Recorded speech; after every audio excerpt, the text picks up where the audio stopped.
Well, hi there. Warm welcome. You're watching Blueprint Explosive Exclusive, and I'm Meghna Dekha. Well, let's tell you how the enterprising Chinese, of course, they're known for their originality when it comes to figuring out things. They seem to have found a step-by-step model to trump the Trump tariff. Is it possible to get a Birkin bag for $200, something which would have otherwise cost you many $1,000s? An LV tote delivered to your doorstep. But you don't need to go to a shop. You can just shop off your TikTok app. Well, that's right. Tonight, the world's most exclusive luxury brands are being sold like streetwear. And Factory Gate is none other than China, of course. Well, in this massive trade tariff war between US and China, is China now found a back-channel way out to dodge the tariff? Let's unpack a digital bazaar, tell you about how and where luxury bags are now just a literal swipe away.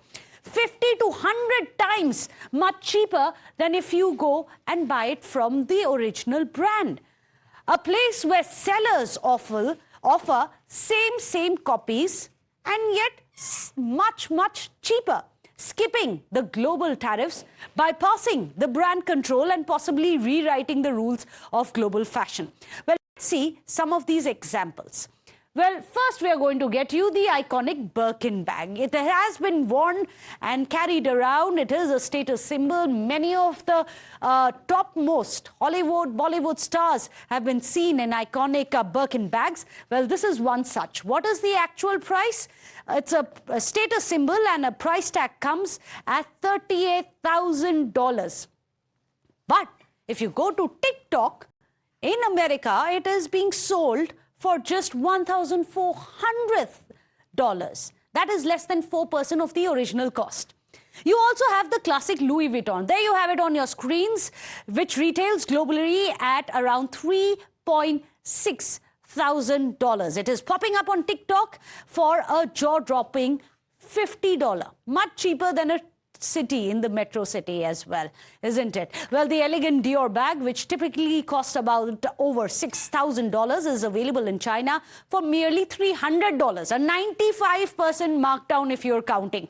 And it's not just bag. Even Lululemon's $100 yoga pants are now being mirrored in Chinese factories, and they are being sold. Imagine, $100 pants are being sold for merely $5 to $6. Watch this. This Birkin bag at Hermes boutique will cost you 38,000 USD. One piece of Togo leather, the same leather as this one, will cost 450 USD. And one piece of the leather is only enough to make one Birkin, okay? The thread. And of course, for Hermes Birkin, the thread is also the best top level. It's called Fil Al Chinois from France. This is actually the Rolls Royce in thread. For each bag, the cost is 25 USD. And then the hardware. See, this hardware is called 316 hardware. It's also known as the ocean stainless steel because it can withstand the erosion of seawater. It's the best stainless steel. For one piece of bag, the hardware will cost 150 USD. The edge oil. This edge oil is imported from Italy. It's called heat seal edge oil. For each bag, it will cost 50 USD. The interior lining, it used lambskin imported from France. For each bag, the cost will be 100 USD. And also inside, there is a zipper from Riri brand. And the zipper for one bag is 10 USD. And then the cost of human resource. The French artisans is much more expensive than Chinese artisans. To finish one bag, the human resource cost will be 600 USD. The package, now this is not that expensive, it's 10 USD. So now to sum those up, the total cost will be 1,400 USD for one Birkin. Well, there you have it, a step-by-step dodging of Trump's tariff. But why have Chinese sellers turned to TikTok? Well, as always, one name finds its way into the spotlight. None other than, of course, Donald Trump. Well, that man is the reason behind the escalating tariff war between US and China, and now has reached an entirely new level, fueling this unexpected shift in strategy. Let's break it down. the numbers and the tariffs which have been imposed by the US on China. Well, there you have it on your screens. You can see the way that it has actually been going up. In February, it was 10. March, of course, all of this was retaliatory, went back and forth. By March, it went up to 20, then 54, 104, 125% to a whopping 145%. And today, of course, many are saying that next step is going to be 243%. Now, this isn't just about numbers. It's a full-blown economic confrontation. Chinese diplomat Zhang Zhixing has, in fact, criticized the White House press secretary Caroline Leavitt for allegedly wearing a dress, which is also, he pointed out, made in China, highlighting the perceived hypocrisy amidst the US-China trade tensions. In fact, the Chinese diplomat had shared a photograph of Leavitt in a red lace dress, as you can see. In fact, he posted this out, claiming that the lace itself was produced in a Chinese factory in Mabu. There you have it. Those are the kind of trade wars which are happening on social media as well. Chinese Foreign Ministry has also responded on the trade relationships. Watch this. 我将坚持握手而非挥拳，拆墙而非筑垒，连通而非脱钩。我们将继续不断做大贸易的朋友圈，做强投资的引力场，以高质量的发展和高水平的对外开放，为世界经济注入更多的稳定性和正能量。 Well, of course, many would say it's good economics. If the quality is going to be the same, then cut down the costs. But beware of fakes. In fact, let's take a look at this. In 2023, US Customs seized fakes worth $1.8 billion, and a large chunk of this came from luxury knockoffs. If you're seeing a Louis Vuitton on TikTok for 1/10 of the price, think twice. Louis Vuitton, remember, states that none of its products are being manufactured in China. Then how is it that they are saying that we have the same thread, the same zipper, the same material which is being used? In fact, their bags, wallets, accessories, all of it is made in France and Italy and only through authorized channels. Another brand, Lululemon, for example, has come out and said only 3% of its finished products are coming from China, making those $6 yoga pants on live streams highly suspicious, wouldn't you think? In fact, you also have Hermes, which is even stricter. It says that 100% of its goods are made in France and France alone. So if the price seems too good to be true, it probably is. It is a world which is flooded with fakes. Authenticity, of course, is the real luxury. In fact, the rise of low-cost luxury lookalikes on platforms like TikTok isn't just a retail twist. It's shaking the foundations of the global fashion industry. First, it was the undercuts, the exclusivity and the premium image that luxury brands have spent decades building. As these near-identical products flood the market, consumer trust and authenticity has also become a serious risk. In fact, in response, brands are now fighting back. Expect a surge in blockchain-based authentication tools, digital certification, smart tagging to prove originality. Luxury houses may also restructure their retail strategy, especially in regions, fueling the grey market flows as well. This could mean that a pullback from third-party sellers and a sharper focus when it comes to the flagship stores and official brand platforms, both offline as well as online. In short, the battle for luxury isn't just about price, it's about trust, it's about tech, and it is about territory and travel, of course. So what really does this mean? Let me go across to Sohail Seth, who's joining us, a columnist. Welcome to the show, Sohail. It's very interesting, wouldn't you say? And would you have ever thought that we'd see a day when the biggest geopolitical propaganda war is actually being fought on TikTok between the two big powers of the world today?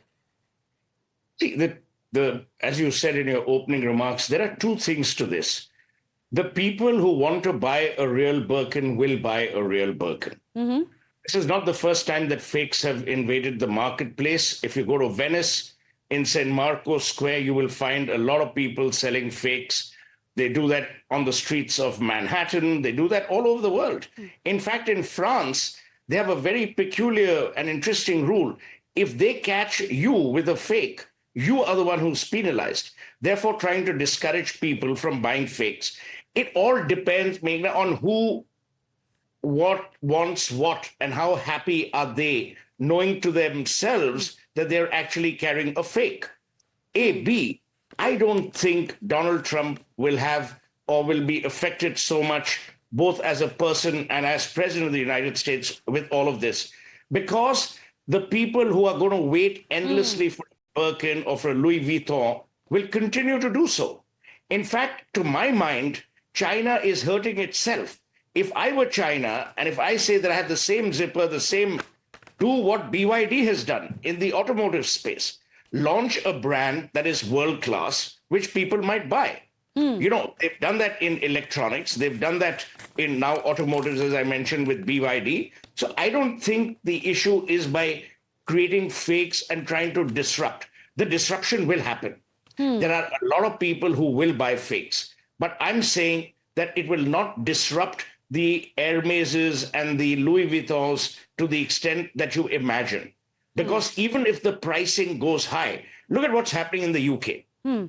Because of taxation, a lot of people are actually going down to France and buying that because there you can get the VAT refund, Absolutely. which you can't get in the United Kingdom. So consumers will find a way out of getting the right price. But I don't think the high-end consumer is going to replace a real Birkin with a Chinese Birkin, no matter what you might say. But Sohail, here's the problem. Not everyone, first of all, can afford a Birkin or a Louis Vuitton or even an Hermes. The point is, if there are those who say that we only care about quality and that is all we want, and then you get someone in your TikTok feed who's saying, listen, we'll give you the same leather, we'll give you the same zipper, we'll give you exactly the same lining as well. Just buy it from us directly, skip the duties, and you get the same quality. Should people be falling into that trap? It's a great question, but let me tell you, this is what branding is all about. This is what marketing is all about. You know, you don't buy quality, you buy the That's a no brand. from you then. But it's a fact. You buy the brand. You don't buy, I mean, a Rolex shows you as good a time as any other watch. There's a reason why you buy Rolex. Fair so enough. there are always three kinds of consumer risks: self-image, social, and performance. When you buy a Rolex, you know that performance will not be an issue. You also know that there'll be no social risk because you're wearing a Rolex. Self-image, you feel good. If you buy a fake, on all three you can suffer. And consumers make these decisions, albeit subconsciously, on these three risks: social, self-image, and performance. Now imagine, as you rightly said, the same quality is infused into a Chinese Birkin, for argument's sake. A, they can't call it a Birkin because they'll be sued silly. B, let's imagine they call it a Birkin. Everyone knows that it's not a Birkin. At least the wearer or the user will know it's not a Birkin. So his self-image, his or her self-image risk is high. Performance risk may be low because, as you said, the zipper is the same, the leather is the same. One of these chaps said, you know, they can withstand sea erosion, all of that. But performance risk may be low. Your self-image and your social risk will be high. Why would you want to do that? And look, let's be honest. You think there aren't fakes in our country? Of course there are. They are. And people know what's fake and what's real. We've seen that in jewelry. We're seeing that in leather products. We're seeing that in clothing and apparel. So I don't think there will be a massive tsunami which will inflict replacement of the real McCoy with the Chinese McCoy.